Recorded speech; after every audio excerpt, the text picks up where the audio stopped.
Hi hello అందరికి నమస్తే. Welcome back to my YouTube channel. ఈ రోజు నేను మీకు ఈ వీడియోలో నోట్లో వెన్నెలా కరిగిపోయి గులాబ్ జామున్లను టేస్టీగా ఎలా ప్రిపేర్ చేసుకోవాలో చూపించబోతున్నాను. నేను చెప్పే కొన్ని టిప్స్ పాటించి గులాబ్ జామున్లను ప్రిపేర్ చేశారే అనుకోండి, గులాబ్ జామున్లు విరిగిపోకుండా ఫస్ట్ టైం ట్రై చేసే వాళ్ళైనా సరే పర్ఫెక్ట్ గా చేసేస్తారు. గులాబ్ జామున్లను ప్రిపేర్ చేయడం కూడా పెద్ద ప్రాసెసింగ్ కాదు, చాలా సింపుల్ గా చేసేయచ్చు. మరి లేట్ చేయకుండా perfect sweet shop style gulab జామున్లను ఎలా ప్రిపేర్ చేసుకోవాలో చూపిస్తాను, వచ్చేయండి. అయితే ఈ గులాబ్ జామున్లు టేస్టీగా రావాలంటే పిండిని నీళ్లతో కాకుండా కాచి చల్లార్చిన పాలతో కలుపుకోవడం వల్ల గులాబ్ జామున్ల టేస్ట్ అనేది చాలా బాగుంటుంది. ఇప్పుడు పిండిని కొలిచి తీసుకోవడానికి ఇలా బౌల్ ని గానీ లేదా గ్లాస్ ని గానీ తీసుకొని పిండిని కొలిచి తీసుకోండి. నేను ఇక్కడ వీడియోలో చూపిస్తున్న కప్పుతో 1 కప్పు గులాబ్ జామున్ పిండిని అయితే తీసుకుంటున్నాను. ఇప్పుడు ఇందులోకి కాచి చల్లార్చిన పాలను ఒకేసారి వేయకుండా ఇలా కొద్ది కొద్దిగా యాడ్ చేసుకుంటూ పిండిని కలుపుకోండి. మీరు కావాలంటే పిండిని నీళ్లతో కూడా కలిపి తీసుకోవచ్చు, కానీ మనం చేసే గులాబ్ జామున్లు అనేవి అంత టేస్టీగా ఉండవు. చూడండి, ఈ విధంగా పిండిని మంచిగా కలుపుకున్న తర్వాత ఇప్పుడు కొద్దిగా నెయ్యిని కానీ లేదా ఆయిల్ ని కానీ తీసుకొని పిండి పైన అప్లై చేసి ఒకసారి బాగా కలుపుకోండి. ఈ విధంగా కలుపుకుంటే మనకి పిండి అనేది సాఫ్ట్ గా రెడీ అవుతుంది. ఇప్పుడు ఒక బౌల్ ని కానీ లేదా గిన్నెను కానీ తీసుకొని పిండి పైన ఈ విధంగా కవర్ చేసి ఒక హాఫ్ అన్ అవర్ అయితే పక్కన ఉంచుకోండి. ఇలా చేయడం వల్ల మనకి పిండి అనేది మెత్తగా అయి గులాబ్ జామున్లు అనేవి చాలా బాగా వస్తాయి. చూడండి, నేను ఇక్కడ ఒక హాఫ్ అన్ అవర్ తర్వాత చూపిస్తున్నాను. మనకి పిండి అనేది చాలా సాఫ్ట్ గా రెడీ అయింది కదా. అయితే పిండిని ఈ విధంగా విడిచి చూస్తే చూడండి, ఈ విధంగా రావాలి. ఇలా వచ్చినట్లయితే మనకి గులాబ్ జామున్లు ప్రిపేర్ చేయడానికి పిండి పర్ఫెక్ట్ గా ఉన్నట్లు. ఇప్పుడు ఈ పిండిలో నుంచి ఈ విధంగా చిన్న చిన్న బాల్స్ లాగా అయితే డివైడ్ చేసి తీసుకోండి. గులాబ్ జామున్లు ప్రిపేర్ చేయడానికి పిండిని మరీ ఎక్కువగా తీసుకోకూడదు, ఎందుకంటే గులాబ్ జామున్లు అనేవి ఆయిల్ లో డీప్ ఫ్రై అయ్యి పాకం పీల్చుకునేసరికి డబల్ సైజ్ అవుతాయి. కాబట్టి పిండిని మరి ఎక్కువగా కాకుండా ఇలా చిన్న చిన్న బాల్స్ లాగా డివైడ్ చేసి తీసుకోండి. గులాబ్ జామున్లు అనేవి విరిగిపోకుండా రావాలంటే ఈ విధంగా అయితే ప్రిపేర్ చేసుకోవాలి. ఒక పిండి ముద్దను తీసుకొని 2 అరచేతుల మధ్యలో పెట్టి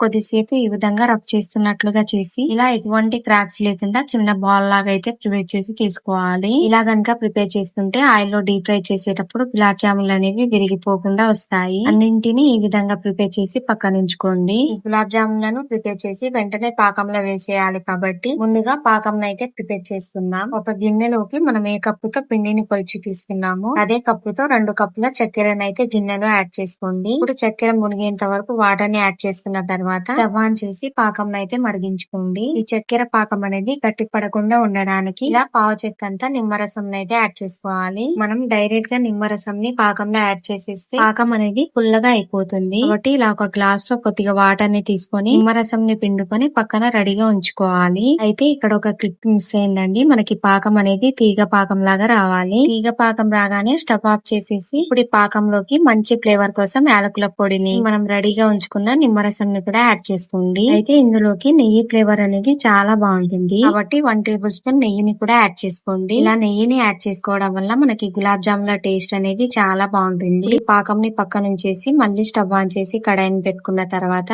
కడాయిలోకి ఆయిల్ అయితే యాడ్ చేసుకోండి. అయితే మనకి గులాబ్ జాములు అనేవి విరిగిపోకుండా రావడానికి నేను ఇక్కడ ఒక టిప్ అయితే చెప్తాను. ఆయిల్ అనేది మరి ఎక్కువగా హీట్ ఉన్నప్పుడు గులాబ్ జాములను ఆయిల్ లో వేసామే అనుకోండి, కలర్ వచ్చేసి లోపల పిండి పిండిగానే ఉండిపోతుంది. అదే ఆయిల్ హీట్ అవ్వకుండానే గులాబ్ జాములను ఆయిల్ లో వేసేసి గులాబ్ జాములు అనేవి మొత్తం విరిగిపోతాయి. కాబట్టి ఆయిల్ అనేది మీడియం గా హీట్ ఉన్నప్పుడు మాత్రం గులాబ్ జాములను ఆయిల్ లో వేసుకోవాలి. గులాబ్ జాములు అన్నింటినీ ఆయిల్ లో ఒకేసారి వేసుకోకూడదు, ఎందుకంటే అవి డీప్ ఫ్రై అయ్యి డబల్ షేప్ అవుతాయి కాబట్టి. అయితే గులాబ్ జాములను కలిపేటప్పుడు స్లోగా కలుపుకోవాలి. చూడండి, ఈ విధంగా స్లోగా కలుపుకుంటూ ఈ గులాబ్ జాములను డీప్ ఫ్రై చేసుకుంటే ఎటువంటి క్రాక్స్ రాకుండా పర్ఫెక్ట్ గా వస్తాయి. ఎప్పుడైతే గులాబ్ జామున్లు ఈ విధంగా గోల్డెన్ బ్రౌన్ కలర్ లోకి వస్తాయో వీటిని బయటికి అయితే తీసేయాలి. ఇప్పుడు మిగిలిన వాటిని కూడా ఇదే విధంగా ఆయిల్ లో డీప్ ఫ్రై చేసుకోవాలి. ఒకవేళ ఈ గులాబ్ జామున్లను డీప్ ఫ్రై చేసేటప్పుడు లేట్ అయితే పాకం అనేది పూర్తిగా చల్లారిపోతుంది కదా. మనకి పాకం అనేది గోరువెచ్చగా ఉన్నప్పుడు మాత్రమే ఈ గులాబ్ జామున్లను పాకంలో వేసుకోవాలి. పాకం వేడిగా ఉన్నప్పుడే గులాబ్ జామున్లను పాకంలో వేసామే అనుకోండి, పాకం అంత మంచిగా పీల్చుకోవు. కాబట్టి గోరువెచ్చగా ఉన్నప్పుడు మాత్రమే పాకంలో వేసుకోండి. గులాబ్ జామున్ అన్నింటిని పాకంలో వేసుకున్న తర్వాత 1 గంట అలానే వదిలేయాలి.